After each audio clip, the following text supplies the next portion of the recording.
Get that going. All right. Let me go ahead and pray for us all and ask the Lord to bless our lives and our work and our session together today. Father, we thank you so much that you've called us to be your children through your son, Jesus. We just pray, Lord, today that we would be able to do your will, accomplish what you want through us. We thank you, Lord, that we can join together here for this hour just to talk about our projects and just keep learning more and more what it is what you're wanting us to be doing to further your work here on your earth. Please just bless the technology, let it all go well. If there's any students having problems signing on, I just pray that you would work out and resolve those issues.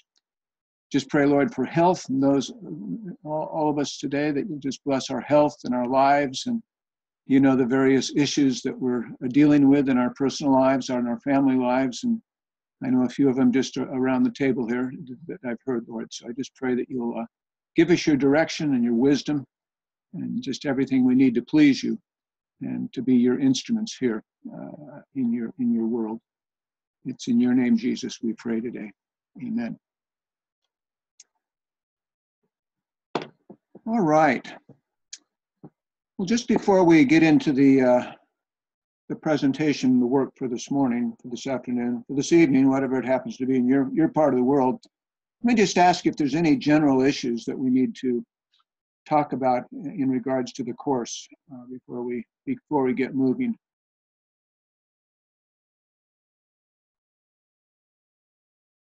Melody, are you on with me?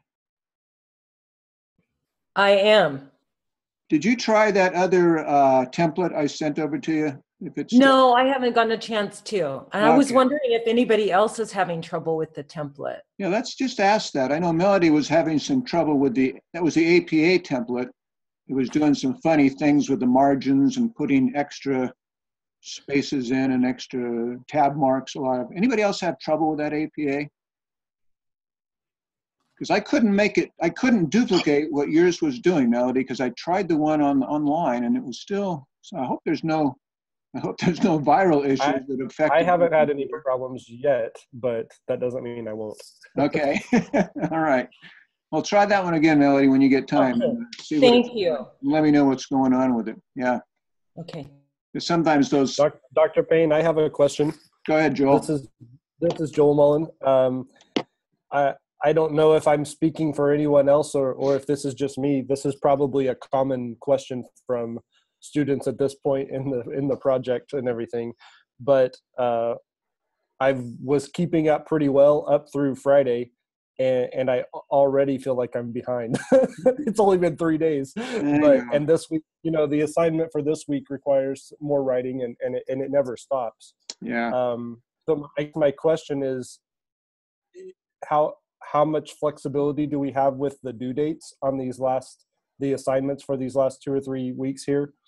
Are you very strict on the deadlines, or is there a little bit of wiggle room with that? I know it gets tight when you're trying to put together a whole proposal. Yeah. And I'm gonna have to shut my video down a second here until I'm putting it back on. Anyway, yeah, I know it's tight at times. The main issue, I guess, is to get that proposal done by, the due date for this course. Right. That mid-March, I think, sometime, if I remember correctly, just so you don't get, behind on the process. But yeah, yes, okay. If you're late on getting a project to me, then I'll be late on getting feedback to you. That's just the way it goes. But I will allow flexibility for sure as you're getting through these issues. And I think as I've tried to communicate, I realize you're not going to have a finished product at this point. As you go through this course, you're practicing working on these various chapters, on the proposal. And, so I want you to do, the best you can, but you're writing a literature review, you're just developing one section of a literature review. You did that for this last week. So I realize you've probably not had an opportunity to, really dig into sources as much as you would like. I think, I had you try to find at least 10 sources, I think, in our first assignment. So, for this one, just trying to find, at least maybe 3 of those sources you've found and try to write on those 3 sources in one section of a literature review. That doesn't mean that, that's going to be your final literature review. It's just kind of a practice, Okay. and some feedback in terms of, how you're writing, how you're developing, how you're addressing those sources. So that's the main. Okay, that helps. This course Yeah. is just to give you practice. Okay. The syllabus says the due date is March 25th. 25th. For Okay. the final submission. Great. Okay. Yeah, I knew I was there somewhere in March sometime. So yeah, March 25. Yeah. Yeah. But that's coming up very quickly. So. I know. That's next month. Yeah, the time keeps flying by. So. That's right. Okay. Thank you very much. All right. Yeah.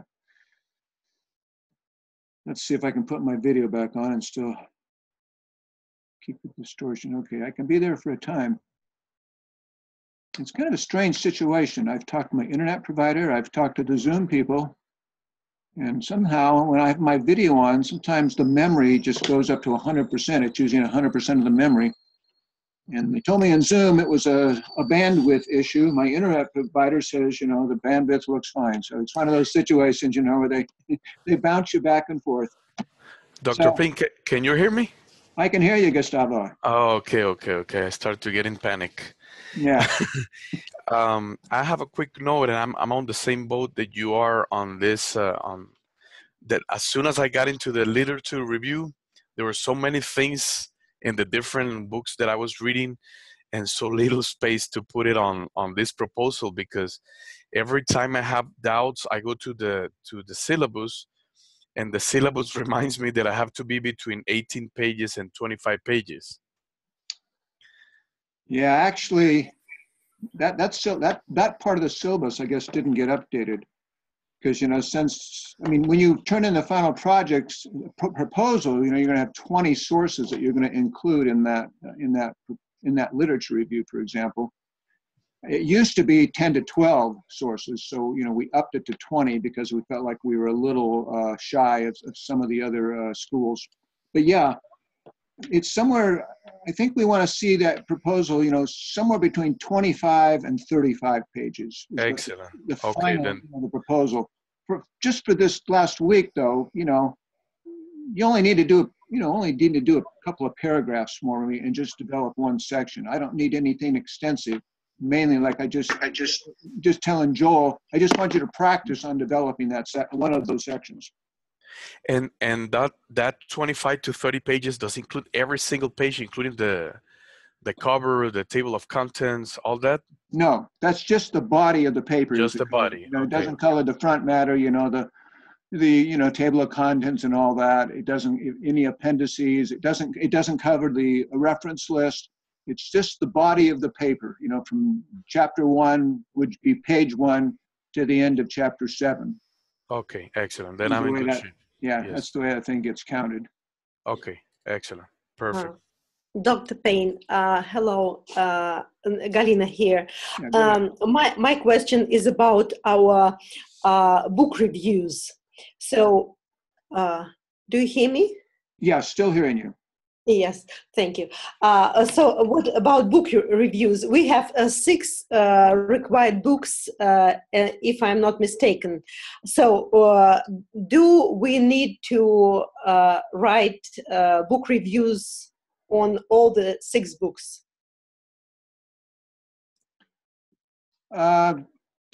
I got distracted because something came up on my screen. Try that one more time, Galina. We're talking about the book reviews. Yes, my question is about book reviews. We have 6 required books in our syllabus. So do we have to write all the 6 reviews? Okay. No, I think you only need to, I don't know if it got put in there right. You should only think that you only need to do 2, I think. You would do a book review on, there's one called Diffusion of Innovations, and then doing a book review on the craft of research. There's only 2, because for this course, you're doing so much work with, other books, that gets counted in for the book review for course requirement. issues. So I think there's only two you have to do in terms of, yeah. Thank you very much, because I was almost sure that 6 are required. Thank you very much. Right. This is a relief, a big relief. All right. Okay. Dr. Payne. Go ahead. Hi, Cheryl. Hi, Cheryl. I'm so sorry. I lost you on my computer, so I missed the first part. So I apologize if I'm asking the same question again. For the final document, are we including all of the research and spelling it out as though it were the dissertation itself? How are those final 20 books to be incorporated?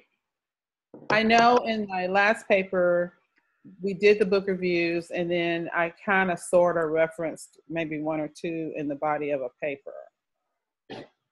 And I'm pretty, is that how we do it this time? How do we do that for the proposal? Okay, in the proposal, yeah, in APA, if you're in an APA says, you only put sources in the reference list that you've actually used in the paper. Okay, what we generally say for a proposal is to call that reference list and potential sources. So then you can include, up to say, 50 sources. I think we're looking for somewhere between 35 and 50 sources for the proposal. Once you have the actual dissertation report, we're asking for somewhere between 50 and 75 sources. But for the proposal, in the reference list, you would go ahead and include all the sources that you've found so far that you believe are going to be helping you develop, this dissertation project. Okay. In the literature review, you need to include at least 20 sources, broken down into maybe 3 or 4 subsections where you talk about a topic, and then you bring into that discussion sources that relate to that topic. So about 20 sources, and so that literature review chapter, it might be 10, 12, 14 pages in length for the literature review chapter. But in terms of the actual reference list, you should have between 35 and 50 sources that you're going to use, for the actual dissertation. And the dissertation, does it require about 100, 150 sources? No. The actual dissertation requires, I think we've got it listed 50 to 75 sources. Would be the I heard you say that, I just didn't believe it. Yeah, right. Yeah, somewhere between 50 and 75. I mean, you can have more. That's fine. No, that's okay. And a dissertation at BGU is between 120 and 150 pages in length in the body of the paper, starting with chapter 1, not counting the front matter, and going to the end of, say, chapter 7, not counting the end matter. Oh. So yeah, that's a dissertation from a BGU point of view. Yeah, you can get into some PhD programs, and those papers could be 200 or 300 papers long, but we don't really want that. We are more of a practical degree program, and so we want the dissertation to reflect a real practical focus as much as possible. Thank you. Okay. All right, I think we're going to go ahead and get started here. Make sure we've got everything going. We've got the recording going. Okay. Are you seeing a PowerPoint yet on your screen? Yes. Okay. Yes. Not always sure what people are seeing. Yes, I'm seeing mine. Okay, so you're seeing that? Yep. Okay. We're going to deal with a couple of different topics today. Actually, 3 topics. We're going to deal with the whole issue of what we call critical thinking. And then I'm going to just kind of talk about a few writing issues as we're doing dissertation writing. And then I'm going to spend a few minutes on the biblical theological chapter, which I think is what you'd be working on this week if you're on schedule. And I think we already talked about the fact that I understand it's tough to get all these chapters done within the time limits, and so I think Joel was asking, will I allow grace? And I do need to say, yeah, I will allow grace. I just need you to get this proposal done, by March 25th is the deadline, okay?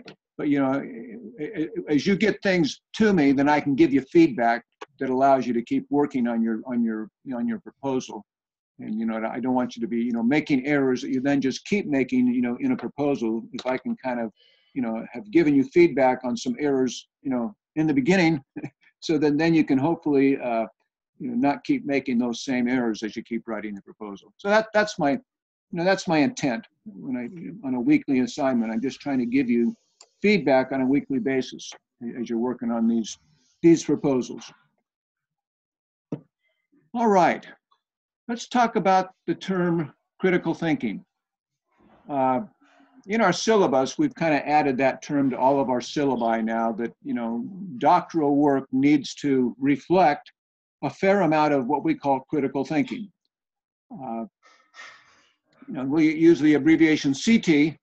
This is one definition of critical thinking: the art of analyzing and evaluating thinking with a view to improving it, and a commitment to be aware of our own egocentrism and our own sociocentrism. Some of those big words, but the idea of when we're doing critical thinking, we're kind of trying to reflect on our own thinking. We're trying to understand any bias that we have, and when we're doing dissertation writing, we're trying to eliminate bias. You can't eliminate bias. When news sources or different people say, yeah, we're completely objective, we know that's completely false because no one can be completely objective, right? We all have our own context, our own background.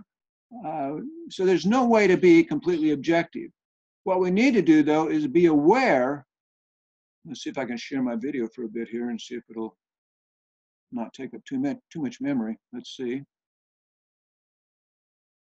if I have to click it off in a moment. There we go.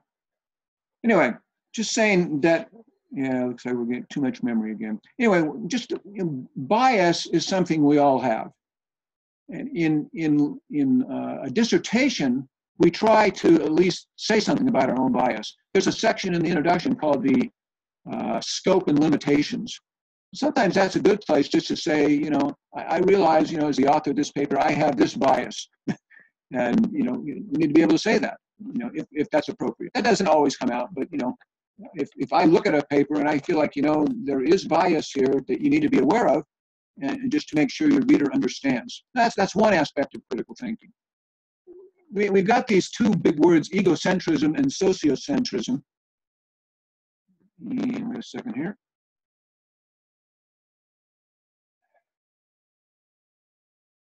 I really apologize for this video problem, but anyway, you can watch the screen. Egocentrism is the idea that I generally write from believing that I'm right, okay? And we all have our viewpoint, and we, of course, it's human nature to feel like our viewpoint is the right viewpoint.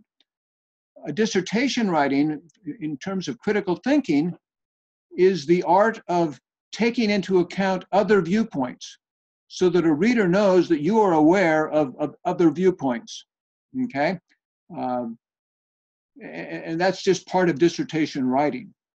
We can say, on this particular topic, this particular author sees the situation this way, and yet this author seems to have a completely different viewpoint.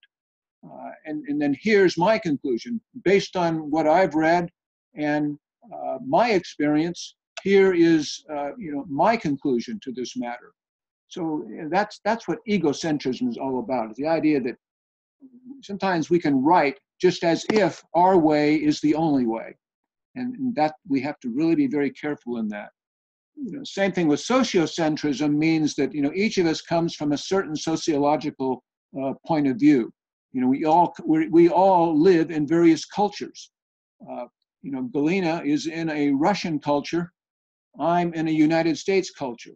We've got some different cultural values that we have to be aware of. And we need to, as we're writing, we need to be aware of those values and indicate that as such in the writing. I know, Galena, you're dealing with some cultural issues, in your situation, and you're going to try to address some of those issues. And that's good, because you're going to say, these are some cultural values that I've inherited, that have been a part of my culture since the early 1900s, because of certain historical, political movements that have gone on in a particular culture. And we all have our particular cultures. One of the beauties of a school like BGU, we come together from a lot of different cultures, and hopefully we all have at least the one culture that we share, which is our Christian culture. Because even that Christian culture gets interpreted a little differently depending on what our particular culture is. I could look at worship in various cultures, and it's going to look very different many times, just because of the cultural background, the beauty and the uniqueness that is brought to the Christian experience based on some cultural values. And that's a good thing, okay? But we just need to be aware of our own viewpoint, egocentrism, and we need to be aware of our own cultural context, sociocentrism. I think when we started this course, I think I had you read the paper Scholar Practitioner, and the idea that a practitioner is a change agent in an organization or community, etc. That's what we are all trying to be in our various contexts at BGU. A scholar is one who uses good critical thinking skills to communicate. So at BGU, whether we're writing course papers or our final project, we're trying to combine those two aspects, being a practitioner who is trying to be a change agent in my particular situation, but at the same time being a scholar and learning to use good critical thinking skills in order to communicate, whether I'm communicating in writing or I'm communicating verbally. All right. Let's see. Yeah, I don't think I'll go over that today, Bloom's taxonomy. I'll just briefly tell you what that's all about. In education, we have something called Bloom's taxonomy. And what it is, it's just kind of if you're not familiar with that term, these characteristics are used to evaluate writing, content, etc. The skill and the description. At the very basic level, a person is just remembering facts and concepts. That's a very basic level of knowledge. We go to another level, comprehending, where we are interpreting meaning and we're comparing, one set of facts, one set of concepts to another. Over here, this was a study done at the University of Lawrence in Nigeria, and this was the percentage that was represented in terms of the papers that were being submitted at that particular university. So, the majority of those papers were being submitted at the comprehending level. They were discussing facts, concepts, and trying to interpret and give some meaning to particular concepts, comparing one concept to another. As you keep moving up Bloom's taxonomy, you get to using knowledge to solve problems. Now, at this particular university, only 4% of the papers were actually trying to solve practical problems. Okay, they were good at the theoretical level, but they weren't very good at the practical level.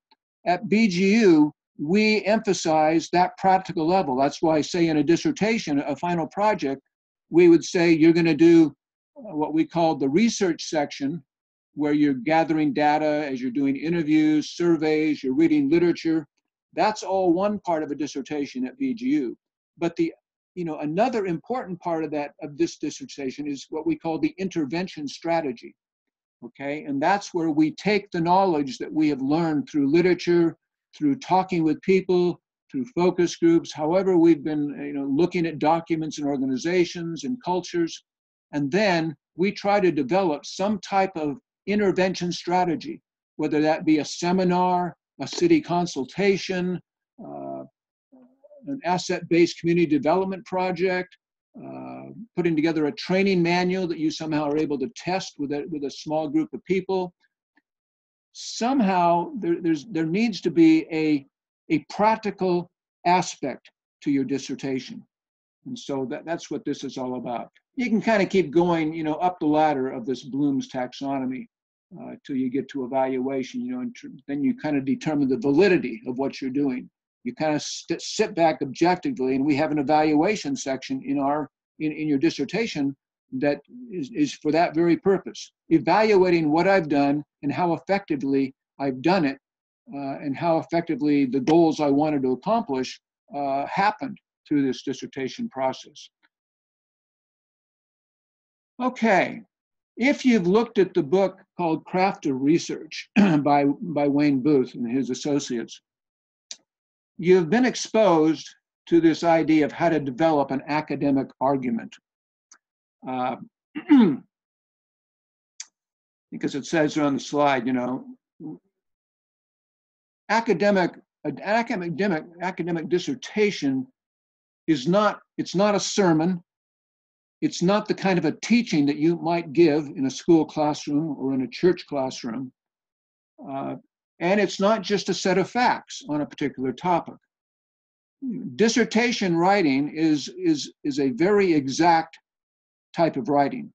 That's why it's difficult for most of us to do it, because we're not accustomed to that kind of systematic writing. Those of you who have legal backgrounds, you've maybe been more accustomed to that, you know, exact kind of casework writing, for example. And, you know, some of that is probably similar to what you'd be doing in a dissertation. But, you know, we have these categories of writing as we're going through a dissertation process. You know, we make a claim, and we'll give some examples of these in a moment. You know, that's kind of an assertion that something is true or false based on your perception. And then there are reasons. You give reasons why someone should accept your claim. And then you provide evidence. Evidence in the form of statistics, expert opinions, historical information. You give, that's where the documentation comes from. You know, based on the writings of Jones, this study has come up with these kinds of results that seem to support the reasons I've given for accepting the claim that I've made. And I said a moment ago, we also need to become aware of opposing viewpoints so that we aren't just putting forth our own viewpoint. So opposing claims or opinions of others that you will introduce into arguments, okay? And then, you know, principles, you may draw some principles out from what you've just said. You know, sometimes you may or may not, you know, put that in, but sometimes, you know, if you're able to kind of summarize what you've just said. Let's look at a few examples here. Okay, this particular example, I think maybe was used in Wayne Booth's book. The emancipation of Russian peasants was an empty gesture. Okay, this author is making this claim. Okay, here's the reason. Because it did not improve the material quality of their daily lives. That's the reason that this person is giving for making this claim about the emancipation of Russian peasants. Okay, here's some evidence that this particular author gives. Smith, and this is, of course, is an APA format, Smith, and we put the year of Smith's work in parentheses behind Smith's name. Smith collected actual accounts from Russian peasant families describing their life before and after the emancipation. And then you may go on to cite some of Smith's, some of the evidence, some of the results that came from that particular study. So that's, you know, some of the evidence. As you go on, you may find some opposing claims to what Smith has said. You may bring in some of that work, why this claim may not be true. And then you come to some kind of a conclusion yourself and say, you know, based on the works of Smith and Jones and Krauthammer, this is the conclusion that I am coming to, something along that line. So that's kind of the structure of an academic argument, okay? Let me just ask any questions on that issue. They say you can kind of read more details on these matters if you've looked at Wayne Booth's The Craft of Research. And I really do want to make sure you've read that book. You're supposed to have read it before you started the class, but if you haven't read it, you need to get into that because it gives you some good work, some good thoughts when you're trying to write in a dissertation format. All right, let's go to the next slide. Here's an example from a proposal. I'm just going to give you several examples. I'll give you some practice on kind of looking at work and what's good about it, what's not good about it. Let me read this. The current status of the equipping needs of the community leaders and stakeholders also further solidifies the need for a resource to compel them to a holistic approach that is beckoning the systematic change that is now at a critical need. Okay, could be a bit of a long sentence. Okay, the systems and the methods that are typically created and initiated carry the remedies for treating the symptomatic issues for children, however, lacks clarity for transformative thriving in the life of every child and hence for the community of children and truly impacting an entire community. This person's dissertation, by the way, was on looking at children in a community and helping them become more transformation agents themselves. Last sentence, advocates are eager to find an aligned and threaded approach that addresses the hit or miss methods that yield limited change only. This person is saying that some of the methods that are now being used to work with children are actually kind of hit or miss methods.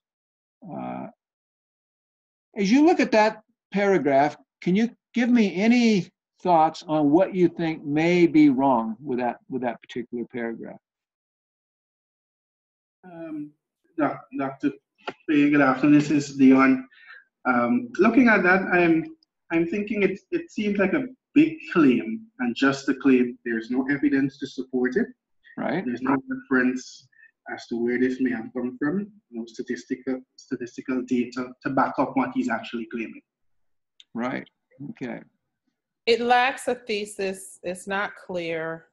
And I have to use a dictionary to get out of the first sentence. Very good. Okay. Yeah. So anytime you have to do all of that, I'm just going to close the book and walk away. Yeah. Academic writing did not necessarily mean complicated writing. Sometimes we think, okay, if I'm going to be academic, I have to write in complex, long, complex, I call them Pauline sentences.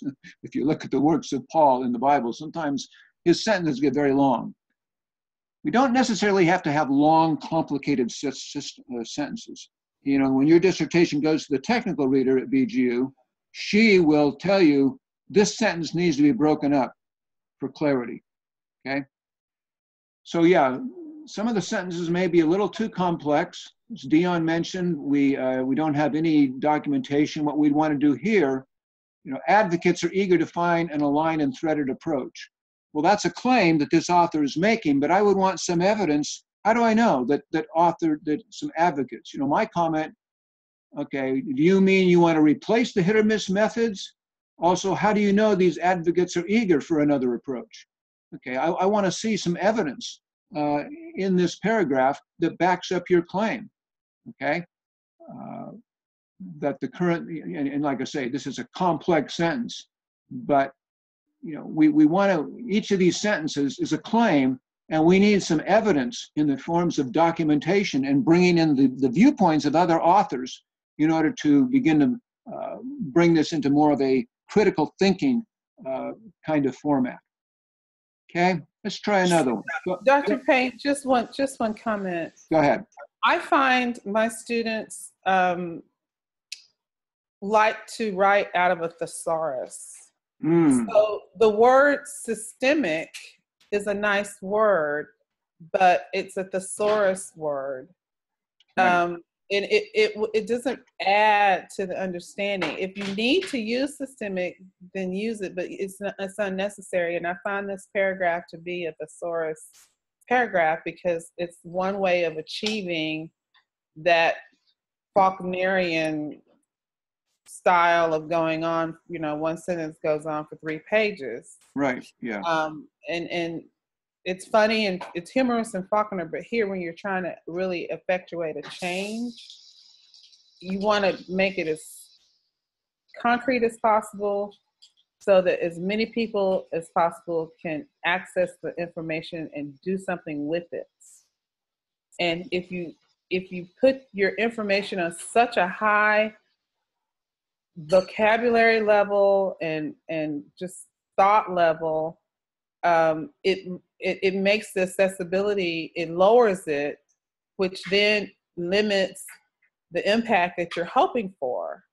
Because the man on the street, the pastor on the street, can't grab it and say, hey, let's do this. Right.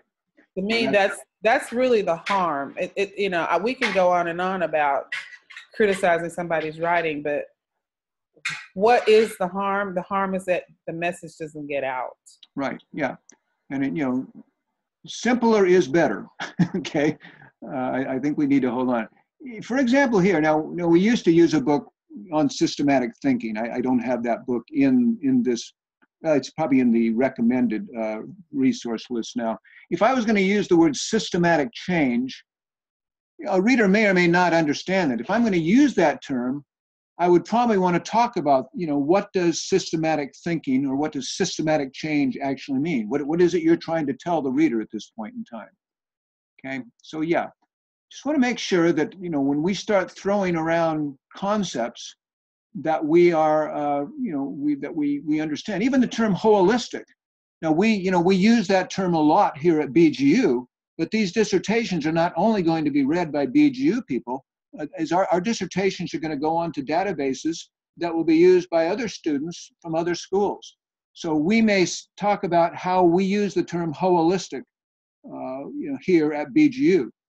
In terms of, you know, holistic ministry, when we talk about it, we were talking about the fact that we minister not just to the soul, for example, or the spiritual needs, but we minister to the physical needs. And we begin to see people as a holistic being, so to speak. Okay, so yeah, I know some of that. When you live with certain terms for a length of time, they can become, you understand it, but you have to always have your audience in mind. You know, who you're writing to, and even the general reader. So, you know, be careful. And again, here, like I said, this person would need to go on to find some evidence that there are advocates of working with children who are eager to find, you know, other approaches. All right, one more here.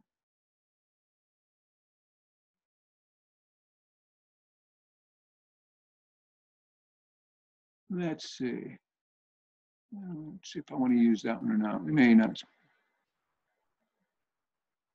Okay, yeah, let's just say that. Again, we have some generalizations here. Currently, the understanding of children. For this course, it's Go going to ahead. be an info page that has all the books, and you need to go online and you need to.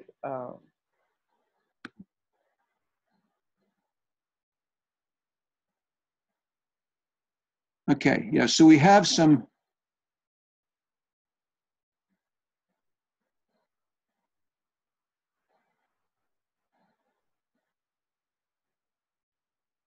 Make sure I'm still on here.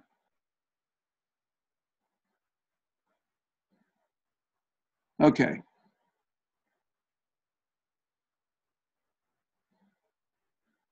Okay, again, we have some generalizations here. A generalization, you know, is a statement that's made that's somewhat grandiose, somewhat just has claims that aren't supported, again. So, you know, a technical reader may say, you know, generalization, provide documentation. So, you may see that. You may see me give that statement when I'm making comments even on your proposal. You know, as you're, you know, this week you're writing a context chapter. You may make certain statements that are just general knowledge to you, but your reader has no idea where you got that knowledge. And so you may just have to even dig into your own thinking and say, okay, why is it that I know that about my community?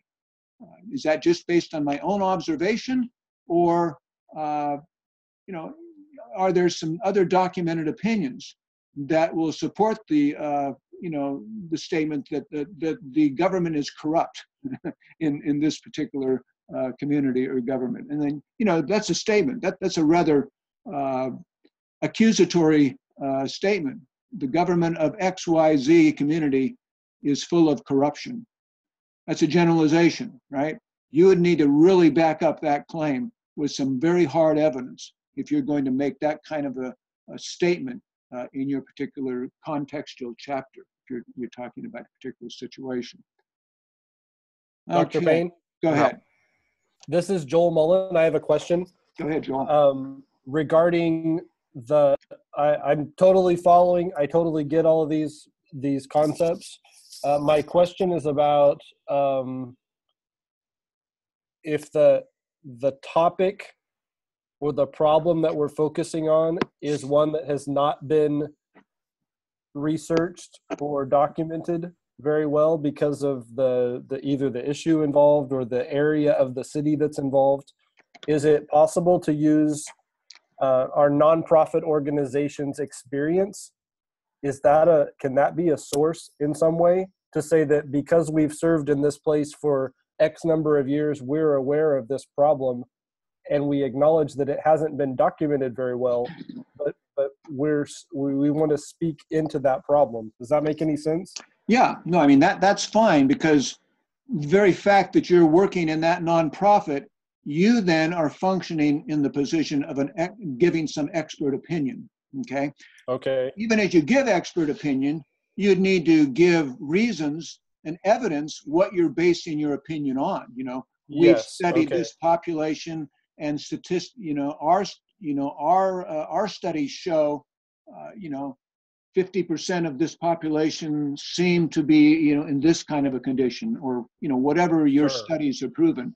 But again, you're basing it on your studies, and you would want to, if you can put, say, we've studied this situation in 2005, and these are the conclusions that we reached. Sure. Yeah. Well, and to follow up my question, I'm new to this organization, and the past leadership, as far as I can determine, didn't do extensive academic type of studies. It was usually more of a God is calling us to do this or God is calling us to do that, which I understand how those things happen. But finding that evidence that's a legitimate study or legitimate statistics has been really challenging for me. And yet, again, the experience of the organization shows that it's an issue, but I'm having a hard time documenting that. Yeah, I mean, to document it, I mean, that may be a part of your empirical research. Empirical research is talking to people and looking at the evidence at hand. By hearsay, you have certain opinions that have, say, been formed about the organization. Okay, in your research, you're going to begin to substantiate some of those claims, those opinions, by talking with people, interviews, surveys, whatever. And, as you're writing your proposal, you're going to say, this seems to be an opinion of this organization or the situation here, but I plan to document and substantiate some of those claims with the type of research I'm going to do with XYZ methods, surveys, focus groups, right, etc. Right. So as long as, I guess maybe a better question then is this, where the opening line should show some sort of documentation, evidence, some sort of research that's been done in the past. If that's missing, as long as that's acknowledged, does that give you a starting point for approaching the specific problem? Yeah, that would be, you should acknowledge that, based on your research, you've not found, studies that have studied this particular situation in your particular context. You might, and this is always good to do, you may find studies that have been done in similar situations to the situation you're in, and it would be good to bring some of that evidence, say, okay, in XYZ community over here, this study was done and found this kind of results. And then you'd say, I would like to do a similar study, within the community, the organization where I'm working, to see if these similar kinds of results are replicable here in my particular area. Hey, Dr. Payne, this is Keith. Can I tap in here? Yeah, jump in, Keith.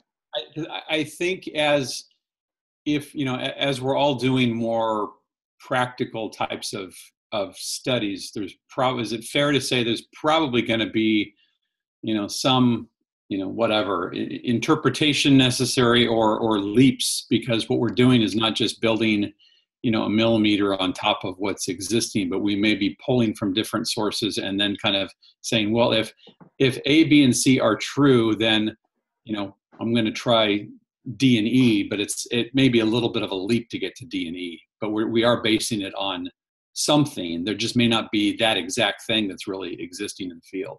Exactly. Yeah, no, that's a good point. And I think, even I say we are trying to be practical practitioners, but, a practitioner also is looking at the works of other practitioners. I mean, we read books that are, that we're trying to study to see what other people have done in other situations to get ideas in terms of how to approach the issues, the problems that we're working with in our particular setting.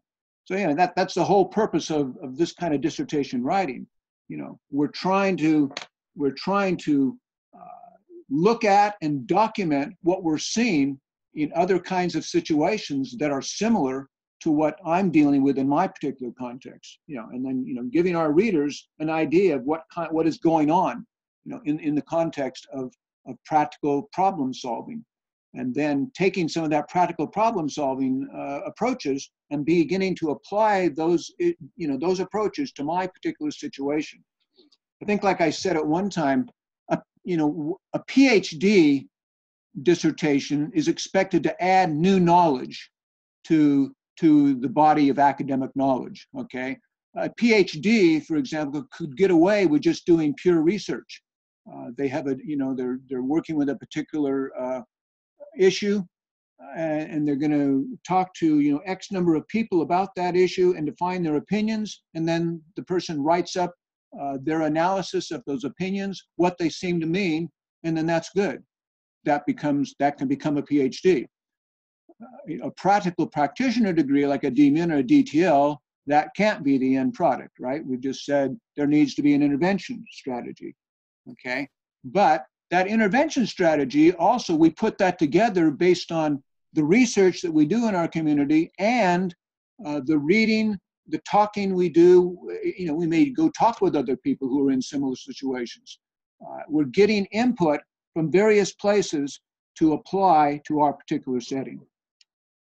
And in the flow of these proposals, what I'm planning on doing is I've already done a fair amount of research on the project I'm doing. So there's sort of like preparatory research, excuse me. Then there's the project itself. And then I'm planning on going out and also testing the project as well. And I'd like to include that also, into the dissertation, because then it may tweak and adjust, sort of what that project was. Where does that, input? I mean, I guess in the proposal state, you might just state what you're planning on doing to take, you're going to take this material and then you're also going to test it. And this is how you're going to do research in the field. And then you're going to record, kind of how that went in the final dissertation. Is that flow sound correct? Yeah. Remind me of what you're doing there. Yeah. So I'm writing a book that's a story-based book to talk about theology of work to a very, grassroots, folks, particularly in developing economies about theology of work. Right. So I have done a fair amount of research and will continue to do a fair amount of research in order to create this book. But then I'm going to go to Ethiopia, teach the book as a seminar with a few different, basically focus groups, and get their live input. I'm getting input as I'm writing it as well, but then I'd like to get the live input from the field, but I'd like to get that input. To me, that's very relevant for the dissertation to say it's, this is how it was received. This is input that was received from the field. And there could even be interviews in the final, dissertation piece. Absolutely. Yeah. And see, that would be, really great for working on that book. When and what you do in the proposal, like you've just said, you will indicate that a part of your process for preparing for this book writing will be doing, interviewing, whatever, in your particular context, and interviewing, and then, mention some of the other places that you plan to do some interviewing, some talking with people. Okay. So indicate that in the proposal. In the actual dissertation document, then you could have the method, even, when you're going to write a book, you still have 5 chapters, 1 through 5. You got, introduction, literature review, context, theology, and methodology. In the methodology, you could actually include what you did and include some of the findings that you've discovered by talking to, people in other contexts, and bring that out there in chapter 5. Then for your situation, you'd be, if you're going to actually write the book as a part of the process, and you're not writing the book later on after you finish the dissertation process, that's something you'll need to evaluate. If you are going to write the book as a part of the dissertation process, and it's going to be, in manuscript ready form by the time you end the process, then that book can become the appendix of the actual dissertation. Sometimes when Judy, gets them bound, she'll have those bound in 2 separate volumes, depending on how long the book is. If you choose to write the book after you've done the dissertation process, you could use the dissertation process for all the research that you do and write that up. And then you might just put an outline of the book in the appendix. Then you wouldn't necessarily be using the optional approach. Okay, and so you just need to choose what's the best approach for you in terms of bringing this book together, and just in terms of the timing. If you really believe you can pull that book together within the dissertation process, then go for it. You don't have to do that. You could use the dissertation process as the research for that book. Okay, thank you. All right. If I can just add something with your permission, Dr. Theol. Sure, go ahead. Listening to Keith's question, I think that coincides with what was kind of required of us to some extent in the purpose statement. Just after the research questions, I think there was something called the intervention strategy. Right. Where we're going to basically give a brief description of the practical strategy we will develop to address the problem. So I think, I know that coincides with what he was asking, if it's okay for him to apply, or once he completes the book, providing that he's able to do that by the end of the course, to actually use the book to teach a course in Ethiopia, I think you mentioned, Keith. That would be kind of the intervention strategy if that coincides with what we're talking about. But that's a good point, Dion. Because as I was just talking with you, Keith, if you choose not to write the book as a part of the dissertation process, then you need to have some other kind of practical intervention strategy. That's true. And it could be, say you may teach a seminar on theology of work with a particular population of people to test out the concepts that you're going to write in the book. That could become the practical intervention strategy for the dissertation process if you choose to write the book later, okay? If you choose to write the book as a part of the dissertation process, then you wouldn't necessarily have to do a seminar or something to test the concepts. I would still recommend, getting some kind of feedback from some people, on those concepts before you put them down and print into a book. But you kind of see the kind of the options you have there. Either the book is the intervention strategy, or you choose to use some other kind of intervention strategy that helps you prepare for the writing of that book. Okay, so just to wrap that up, I am going to write the book. So my upfront section would probably then be shorter. The dissertation would include the book, but I still will be teaching it and adjusting it as part of the process, and would probably include that. But I've gotten a lot of input as I'm writing it, but then I still want to go and teach it basically out to a broader audience and more of the grassroots audience. But I think helpful for people to say, well, here's sort of what happened up front to prepare this. Here's the piece itself. and then, here's some follow-up, and maybe it's simply in an appendices, but I think it still would be really helpful because, yeah, it's one of those things that you're probably going to be testing and adjusting as you go along anyway, but it would be a finalized, in a more or less finalized version. Right. No, that makes good sense. Yeah, and then I think you did bring up another good point. If you're doing the alternative approach to a dissertation, say you're writing a book, you only need to do about 75 pages in the academic piece, chapters 1 through 5. If you're not doing a book or something that's publishable or something along those lines, you'd be doing more of a traditional final project, which would be 120 pages minimum, and you'd do a full intervention strategy of some type, and put all the pieces together for that for that seminar or whatever, and then report on it. Right. So that's the difference between those two approaches. The alternative option and just the traditional final project. Great, thanks. That's good clarity. Okay, good questions, guys. If you got others, just throw them out there. Let me just see if I would like you to see this because this is another problem sometimes I run into. Let me just read this paragraph quickly. In looking at these perspectives, I'm finding a deep, heartfelt assurance that the work I'm doing is timely and succinctly valuable at this pivot point on our global stage. Children are in the very way God has chosen to bring forth his plan of salvation for humanity, and through the understanding of the theology of the child advocates can elevate their kingdom work. Each can acknowledge the fully human created being made in the image of God, which then connects us to the biblical narrative for the value of the child, the purpose of the child, and the stewardship call through the child. It's through children that all will see that the kingdom has come near. And as in the restoration of the first garden, each can see the fulfillment of many gardens to inhabit, as God the Father, God the Son, God the Holy Spirit takes us into the new heaven and the new earth, into the eternity as his children, sons and daughters forever and ever. Amen. This is a sermon. Wow. Give me your input. It's a nice prayer. Yep. All right. Sounds like a sermon indeed. Okay. It's probably pretty obvious, what's happening there, right? Like I told you, critical thinking is not a sermon, all right? It's not a prayer, okay?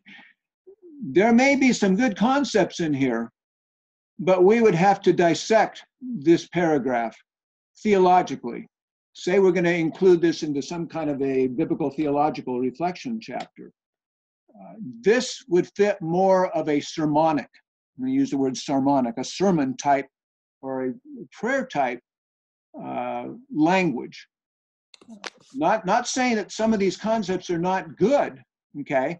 When we talk about, the child and the kingdom of God, we can look at some, teachings of Jesus in terms of, unless one becomes as a little child, he can enter the kingdom of God. A person could very well do a study of that concept. What does it mean to be childlike? How does that relate to the concept of the kingdom of God? That would all be fine. But here, it's just kind of flowing together in somewhat of a non-dissertation prose kind of wording that would not really be good for a dissertation. The word you're looking for is dogmatic. Well, dogmatic might be good too. Yeah, when we say dogmatic, now the word dogmatic, the word dogma is fine. Dogma is simply the set of beliefs that say the Christian faith holds to. Right. When we say dogmatic, we're saying a person is putting forth thoughts, claims, without backing up those claims. They're just putting those forth authoritatively and saying, this is the way it is, period. End of sentence. End of argument, right? Right. Okay. That's how I read it. Yeah, where a dissertation, you have to dissect each sentence and each claim that you make and make sure that you're giving your reader evidence, solid evidence in the way of, biblical exegesis, opinions and thoughts of others, other kinds of studies that the reader can hold on to and say, yes, these thoughts, this evidence seems to back up what this person is saying in this dissertation writing. All right, go ahead.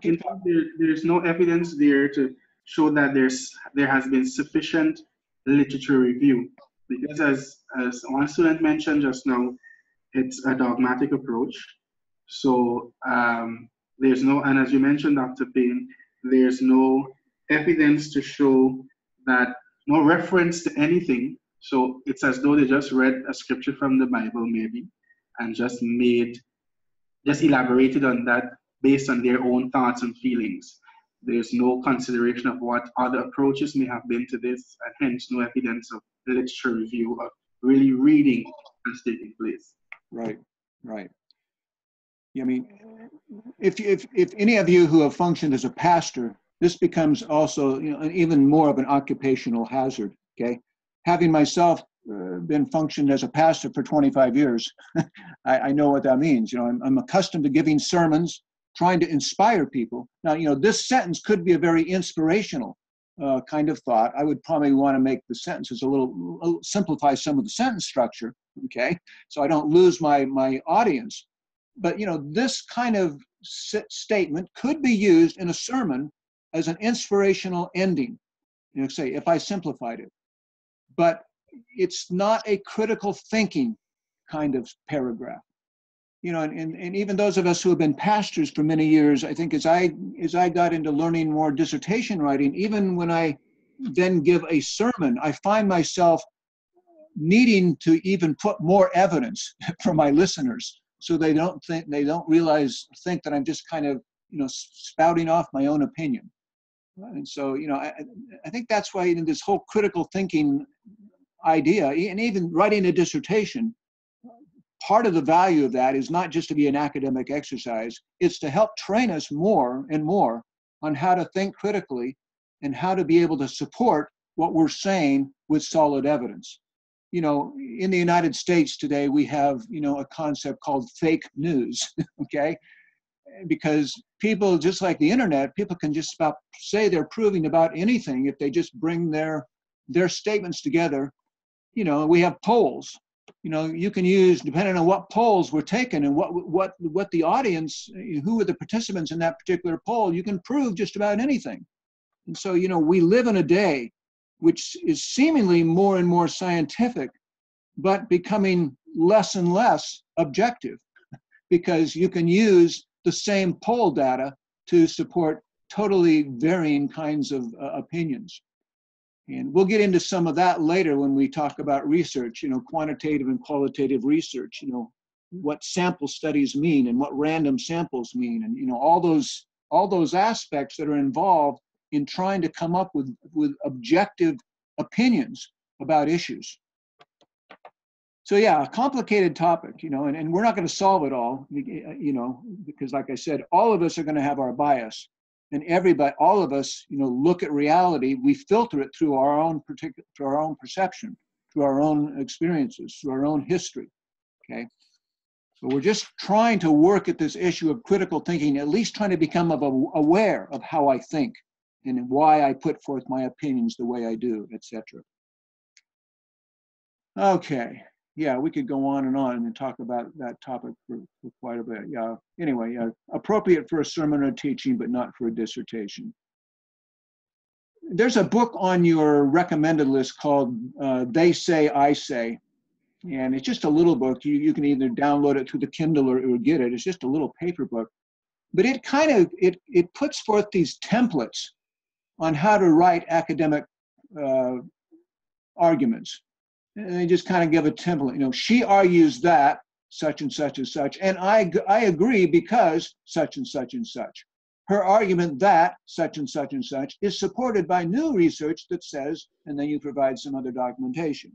It's just kind of a good little thought. And the authors, Graf and Birkenstein, they provide several of these templates that are kind of good in terms of, you know, what kind of knowledge you're trying to work with in a particular setting. So you may want to, you know, get a hold of that little book. I think it's only 80 or 90 pages, if I remember correctly.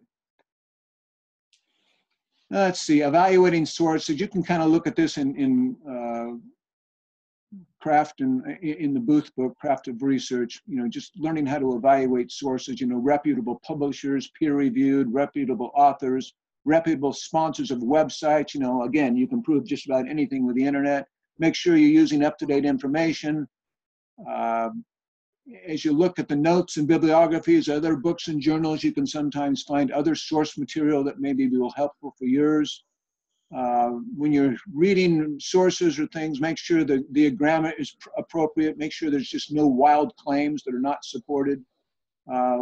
I think when Jennifer Roman gave us the work with databases a few weeks ago, we talked about peer-reviewed content. And that simply means that, you know, others in the academic community at least have maybe looked at a particular piece of writing and have indicated and have felt it's worthy enough to cite in their articles. So, you know, when you're either using ProQuest or Google Scholar, you know, you can limit your search to peer-reviewed articles, which usually gives you a little better chance of having content that is maybe not quite so biased. Yeah, Wikipedia, we really do, in academic work, Wikipedia is actually frowned upon as a primary source, okay? We allow Wikipedia to give you know, if you want to look at Wikipedia on a particular article for a general background, and you could put that in your reference list because you used it just to get general background, and you may, you know, use that. But if you're giving specific statistics, even historical data, you really cannot rely on Wikipedia, because Wikipedia is an encyclopedia that is put together by, you know, by popular writing. That doesn't mean it's not good. Wikipedia has a good review board. Okay, you can use Wikipedia even to find other articles. If you look at Wikipedia articles, they will always have bibliographical information.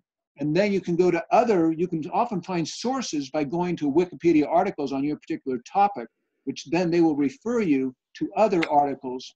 But you can't really use the Wikipedia article itself to substantiate, say, an academic argument. But you can find the sources that Wikipedia article used. Then you're getting back more to what we call the more primary sources. You can go back to those sources, quote some of those primary sources, rather than quoting the Wikipedia article. All right, you're going to find on the info page of the course, and I think I mentioned this early a few weeks ago, there's something called 22 tips from the tech writer, okay? And I want you to make sure that you look at that document, because it contains many of the common errors that people make in their writing when they're trying to just do some of the dissertation writing. I just gave you the first page of that here on the screen. You know, when referring to yourself, use the pronoun I or me, not the author or the researcher. Okay, it used to be you try to be very, you call that subjective, but that becomes even more confusing for the author, you know, for the reader. Use the term I or me when you're actually referring to you doing something. But you do not use what we call the editorial we, which is often used in writing, you know. We need to be servant leaders. You know, we all talk that way. We generally often write that way. But in a dissertation, you need to be very specific. Who are you talking about in terms of we, so that your reader knows exactly what you mean? We as Christians need to be servant leaders. Okay, that would be more specific to help your reader know who you're talking about.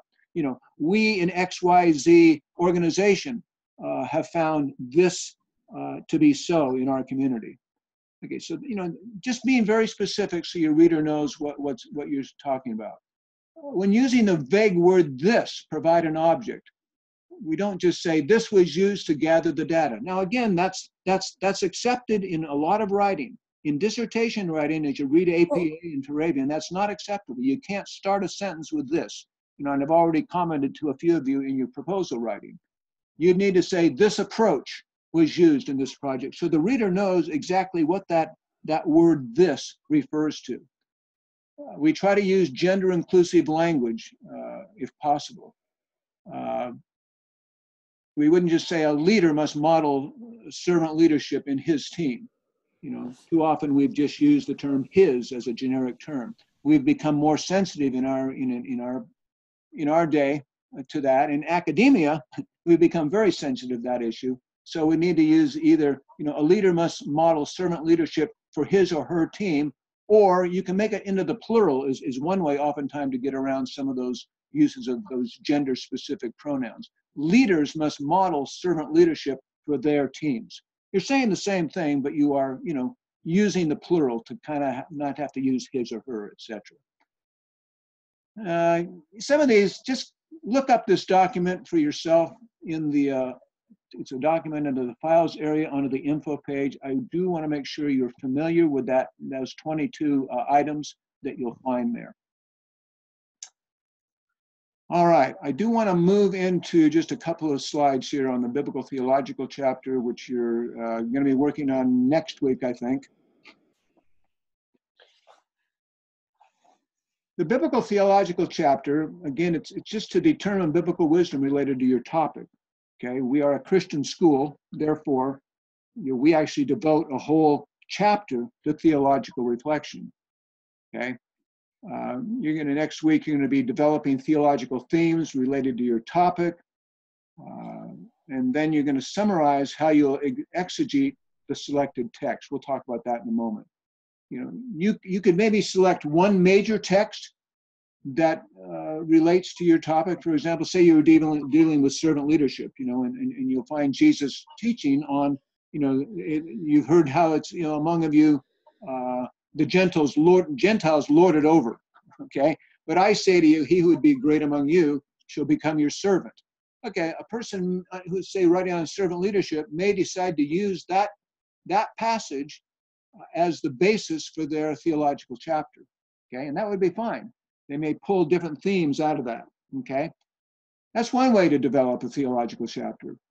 Or you may find, you may have several themes that seem to relate to your topic, and you'll find different biblical texts that seem to illustrate that theme. And then you'd write different sections based on each one of those texts, okay?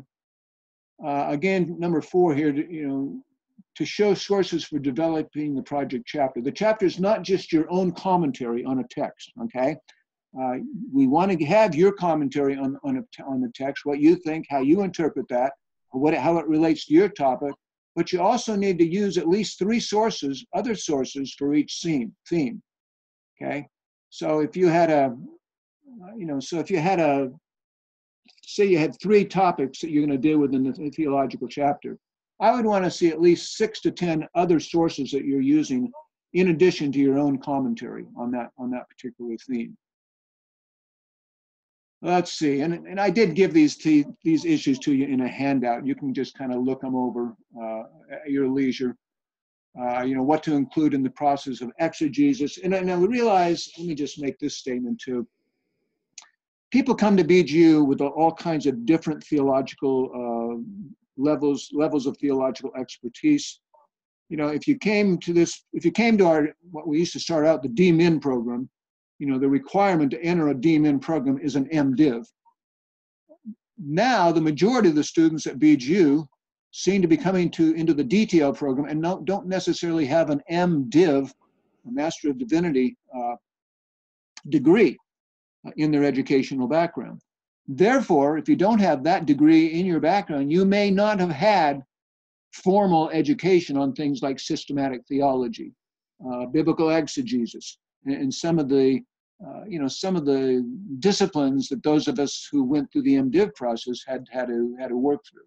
So we're not going to necessarily expect the same level of expertise in systematic theology or biblical exegesis, but there are things that you can do when you're looking at a particular text. You can go to commentaries and you can find the historical or the cultural background. We're talking about servants. In the Bible, when Jesus is dealing with a servant, you'd probably go look up what is the Greek word used there. It's doulos, which meant slave. Okay, Jesus is using a pretty radical term when he's talking about the model that we're supposed to exercise in terms of our relating to other people as servants. We have the word slave. Now that word has some pretty deep negative connotations for most of us. But at least understanding the cultural background, say, of that scripture would help the reader understand the radicalness of what Jesus was saying in that scripture. We'd want to understand, the immediate context of a scripture, who was Jesus talking to, okay? You then give a summary of what the text says within that biblical context. Try to summarize what a text is saying to that particular audience. Define any words or phrases, like I just said. The word servant might need to be defined on what Jesus, how he was using that word. You might bring in some other verses that are related to that topic. Okay, you look at some of the writings of Paul, and he says, I've become all things to all people that I might win some. Or I've become a servant of all. And so you might find some other verses that relate to that.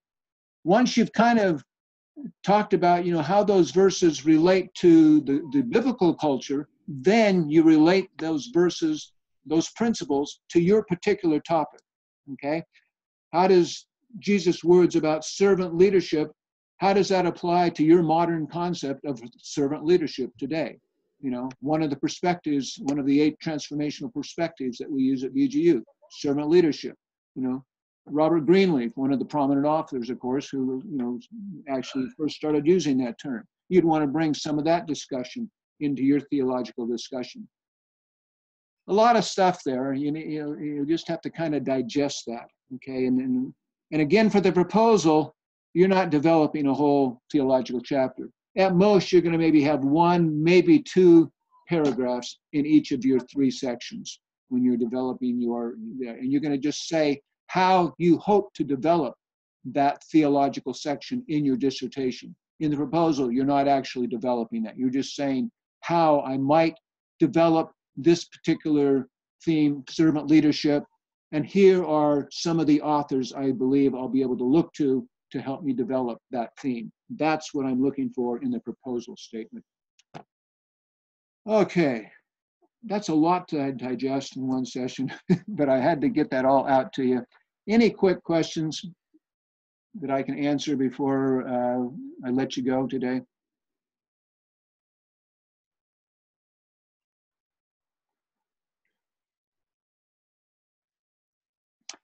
Okay. I've got Dr. Payne, this isn't a question, but I just wanted to say how helpful it is to have the sample full dissertation, and also to be invited to watch Joanne's oral defense of her dissertation. So I think those kinds of tools really are very beneficial to us. So thank you for providing those. Oh, good. Well, I'm glad that's helpful. Yeah. I always like to see things, examples, to help me make sense out of theories and concepts. On that note, Dr. Payne, I remember that video with Joanne's oral defense. Are we all expected to an oral defense of our dissertation? And at what stage would that be? Yeah, that is a requirement for each of the doctoral degrees, yeah. Whether you're in a DMin or a doctoral, yeah, you will have an oral review, and then the focus of that oral review is you'll give maybe a 15-minute PowerPoint presentation that kind of summarizes, and we've got, in the final project handbook, it gives you an outline of what your presentation would look like, your PowerPoint presentation. You give about a 15-minute presentation to your oral review committee, and then your oral review committee asks you questions to clarify different aspects of the dissertation. Once that process is completed, then the oral review committee goes in private session for maybe 15 minutes, takes you out of the session, then brings you back into the Zoom session and gives you the results of that evaluation. So yeah, pretty much all doctoral degree programs have some kind of an oral defense. When I did my doctoral work, my oral defense was, I had to write, about a 30-page document. And it wasn't just on my dissertation, it was on all aspects of my whole 4-year doctoral program. And then I had another 4-hour defense time where I had to actually answer questions. So we're not quite that strict, in what we do at BGU, but we do believe it's really helpful to culminate a degree program with some kind of an oral process, your oral degree committee, your oral committee is whoever your supervisor is, whoever your second reader is, and then I function as kind of a general BGU representative in most all oral reviews. Those usually a 3-person committee. And then your PLC members are invited to be part of the that discussion. They are not invited to be a part of the private evaluation session that just takes place with the 3 members of your voting community. Okay, thanks. All right.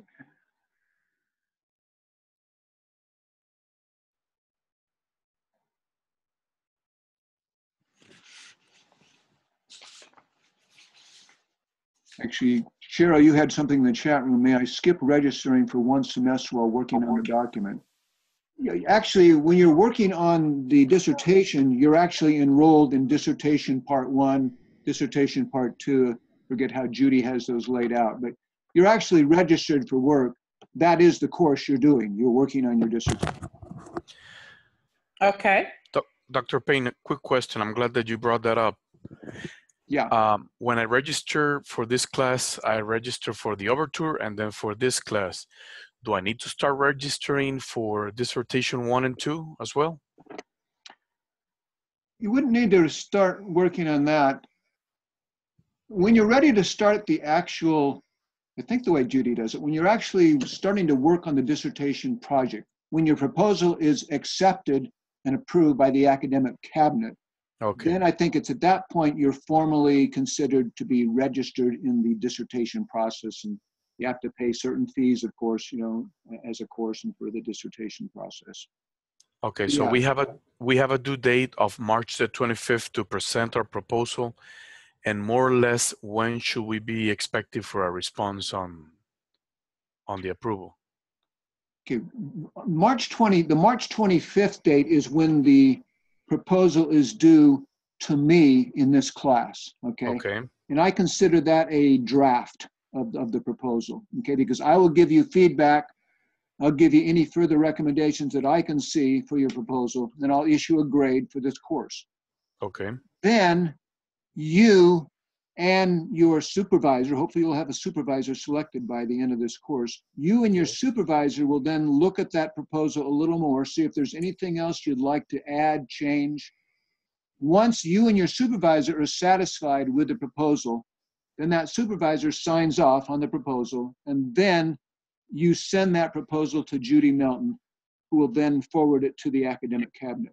Okay. March 20, that will happen sometime after March 25th. Okay. In order to graduate in, say, June of 2019, I think you have to have a proposal to the academic cabinet by sometime in June of this year. Okay. So yeah, you've got a few months there after you finish this course to get that, you know, get that proposal together for the academic cabinet. Now, and the proposal that we're presenting for this class, as we discussed in the beginning, is between 25 and 30 pages. Is there anything different that we need to send to Judy, or just the updates that our supervisor tells us to do, or adjusting our proposal, and then it will be more or less the same amount of pages, right? Between 25 and 35? Exactly, yeah. 25 to 35 pages. Yeah, the academic cabinet doesn't like to look at proposals that are too much longer than that, because they have a lot of proposals to look at. So okay. you have to do, you know, summarize as much as you can and try to hold 35 pages if you can. Excellent. To the proposal. Sounds good. Thank you very much. All right. Well, I think that's about it. I'm hoping you can keep emailing me thoughts, questions, keep trying to respond to you. I think I'm up to finishing the work if you've turned into me your work from last week, you should have some feedback back to me. And so this week, you know, if you're on schedule, you're working on that context chapter, and, you know, you have an instruction sheet there on the lesson for week 5. Try to pull that together and get that in by the end of the week. And then I'll get feedback to you on your context chapter next week. That's, again, if you're on schedule. Like I said, I will give you grace. If you're not really, you know, just because of life circumstances, situations, you know, go ahead and just keep plugging away at these different chapters. Get them to me as you can. But really, say the target date is we need to get this all finished out by March 25th so that you can end the course without having to get any more extensions in order, to extend the course out beyond March 25th. All right, with that, I think we will go ahead and close down the session. Just pray God keeps giving you wisdom and direction. I know this is a tough process because most of us have never written a dissertation before we come to this kind of a process at a graduate school. So I understand that, and I want to work with you as much as possible and give you as much support as I can, from the experience I've gleaned, with working this process over the last many years. So thank you. Thank you, Dr. Thank Payne. you so much, Dr. Payne. All right, Super. everybody. Thank you, Dr. Very helpful. Okay, Thank you. let's sign off. Bye now. Bye.